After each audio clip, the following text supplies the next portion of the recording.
There's my audience. Okay.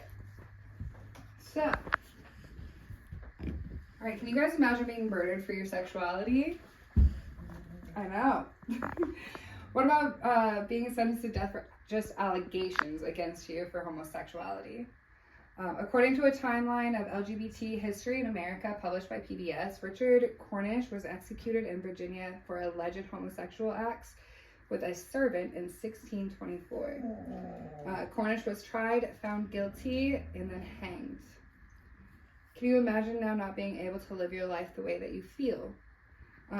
Not even 30 years after Cornish's execution in 1652, Joseph Davis of Haverhill, New Hampshire, was fined for putting on women's apparel. He was not only fined, but he was forced to admit his guilt to the whole community. Today I'm going to inform you of the histories of the LGBT community. As you all know, I recently came bursting out of the closet at 27 years old by dating my first girlfriend, and then 6 months later we got engaged. Now we're only a week away from our wedding, and because of this topic is so dear to my heart, I've spent many hours researching it to write this. Nowadays, you can see the pride flag is flying in many homes and businesses, which shows the LGBT community is present in every facet of our daily lives.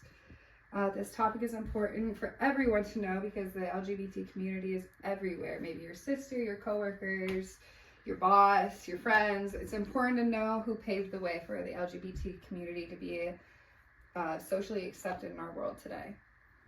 So, as I've explained, today we're talking about the LGBTQ community. I will cover the history of lesbians, gays, and transgenders individually.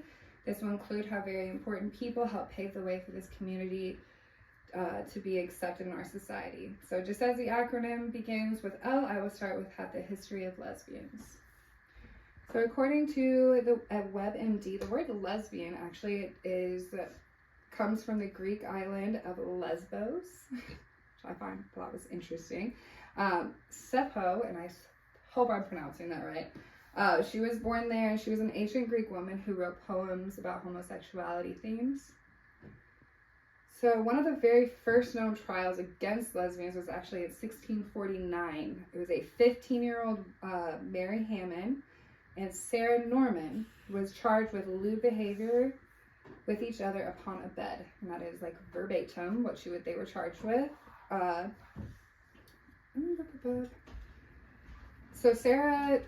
Mary Hammond got off of her charges probably because she was so young and she had recently just gotten married right before that.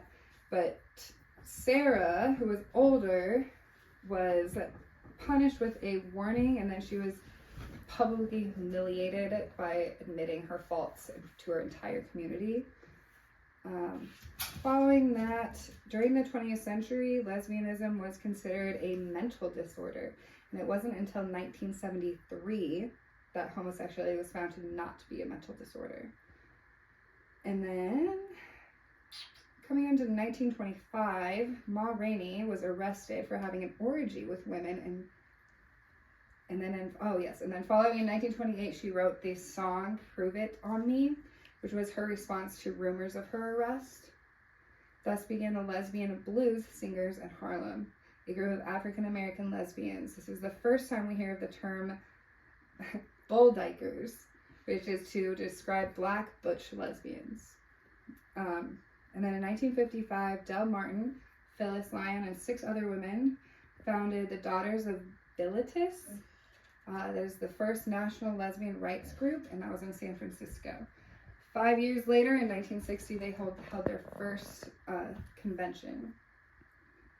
In 1970, lesbians staged the Lavender Menace protest action at a feminist convention, pressing the National Organization for Women and the women's movement in general to change their stance on lesbianism.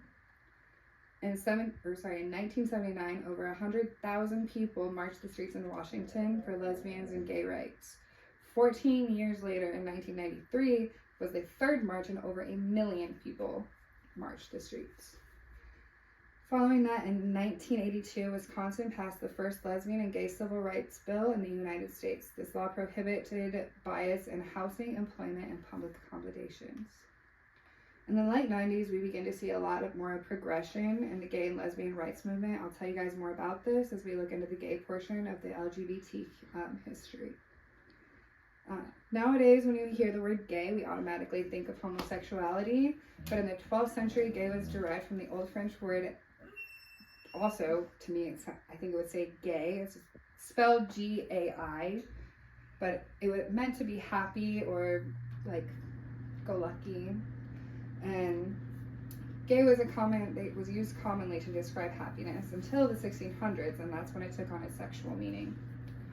As I mentioned before, in 1624, Richard Cornish was the first gay man to be hanged to death for homosexuality allegations made against him.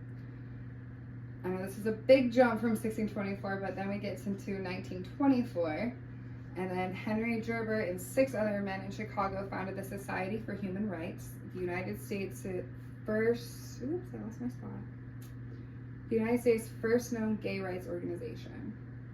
It's only in 1924. So we take another kind of big jump here, like 30-40 years later. In 1961, Hollywood studios altered the production code to allow depiction of gay men and lesbians as long as the subject is treated with care, discretion, and restraint. I thought this was important to share just because Hollywood at this point, it was also during the Great Depression, and actually movies were a form of entertainment that even the poorest of people could still go and see. So it really was able to, it was a way that we could be more accepted and more known to people.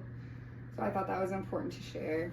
That was in 1961. Okay, so in 1975, the U.S. Civil Service Commission announces it will no longer exclude homosexuals from government employment. So a good big step, I believe, in our history.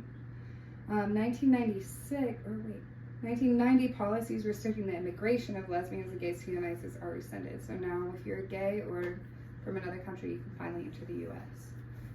In 1996, a federal appeal court issues the first judicial opinion in U.S. history, finding that public schools could be held constitutionally accountable for not stopping anti-gay abuse. I find this important because we follow with the story of in Ashland, Wisconsin, schools officials knew of the abuse directed towards a student, Jamie Nabosny, and they did not intervene. And after this law passed, the officials that were a part of that school were offered a settlement of nearly $1,000 to Nabosny, or sorry, $1 million to him. So I thought that was a big movement because it also is for our youth. So that makes it so we are more acceptable in our youth and like grow from there. It wasn't until 2000 when Vermont became the first state in the country to legally reconcile civil unions between gay or lesbian couples. This law states that these couples would be entitled to the same benefits, privileges, and responsibilities as spouses.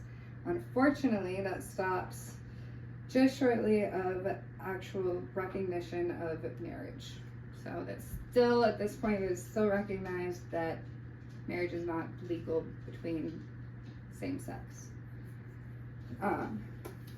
In 2003, the U.S. Supreme Court rules in Lawrence v. Texas that sodomy laws in the U.S. are unconstitutional. And to me, that is just wild that didn't happen until 2003.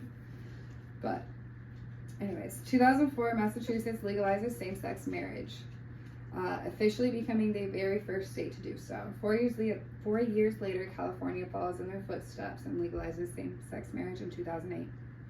In 2010, Congress repeals the Don't Ask, Don't Tell, and this allows lesbians and gays to serve in the military.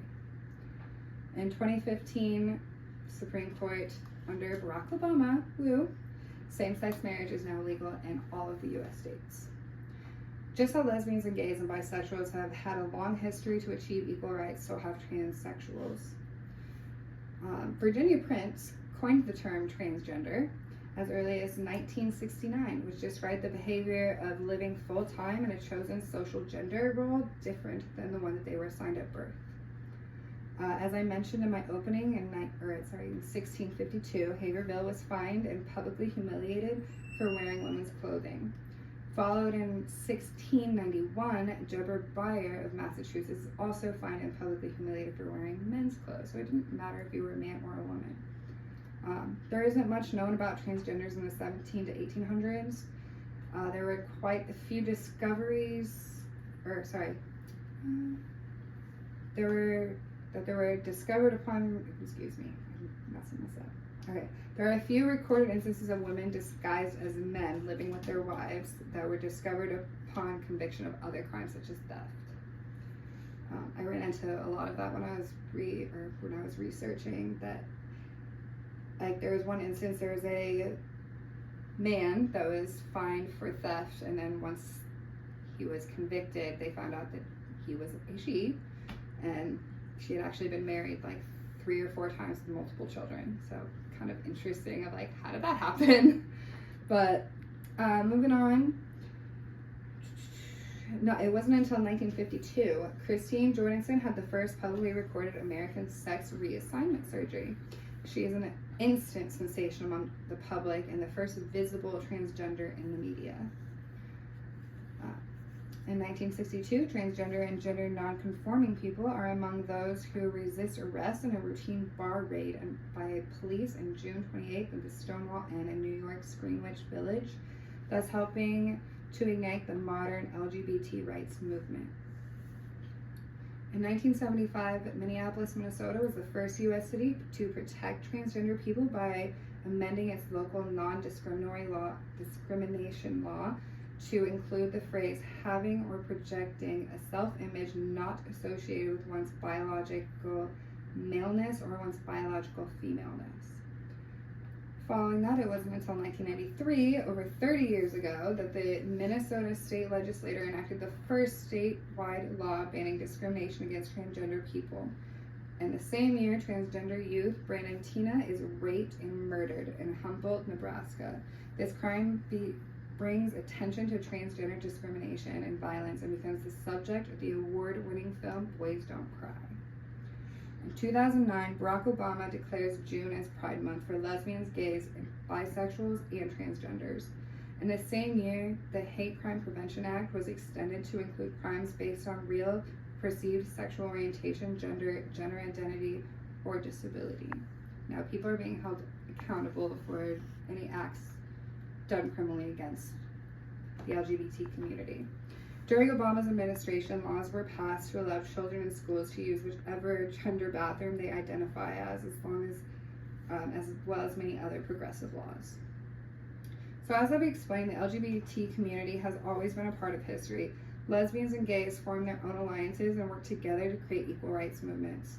All of these people have mentioned played a role in U.S. history, creating an accepting society of sexual orientation to this day. My challenge to all of you is to think about what it was like to be gay in the 1600s, all the way into the 1900s. Would you have come out, or would you have been scared of rejection or public humiliation?